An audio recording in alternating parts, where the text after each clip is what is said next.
নমস্কার। আজকে শিবরাত্রি নিয়ে এই বছরে কিছু আলোচনা করব।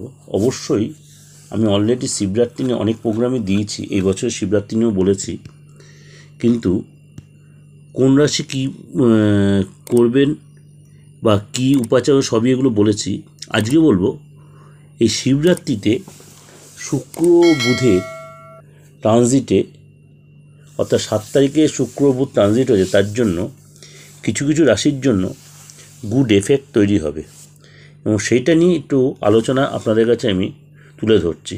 অর্থাৎ এই শিবরাত্রি 7ই মার্চ শুক্র শনির জুতি তৈরি হচ্ছে। সেদিনই শনির রাশি কুম্ভ রাশিতে প্রবেশ করছে শুক্র শনির জুতিতে কিছু রাশির লাভের মুখ দেখতে চলেছে।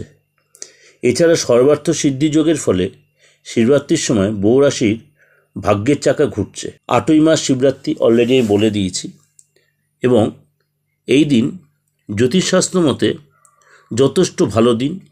তন্ত্রমতে অনেক কাজই করা হয় এদিন এবং এই দিন বহু রাশি তার লাভের মুখ দেখবে। যে রাশি সেটা হচ্ছে কন্যা রাশি।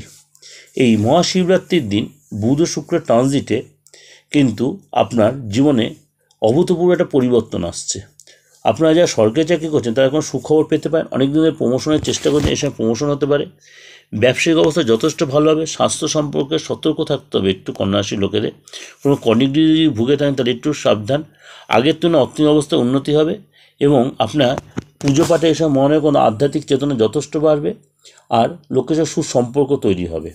এটাও কিন্তু ওভারঅল বললাম কন্যা রাশির ক্ষেত্রে ভালো। অবশ্যই ভালো লাইক করবেন, সাবস্ক্রাইব করুন, বেলটা অন করে যত লোকে শেয়ার করবেন। আর ফ্রি কনসালটেন্সি নিতে চাইলে অবশ্যই আমার দিগদর্শন চ্যানেলটা ফলো রাখবেন। কখন লাইভ করে সেটা কমিউনিটি পোস্টে ফলো রাখলে আপনি জানতে পারবেন। টোটালি ফ্রি অফ কস্টে আপনি আপনার নিজের ডেট অফ বার্থটা দিয়ে জেনে নিতে পারবেন। নমস্কার, সবাই ভালো থাকুন।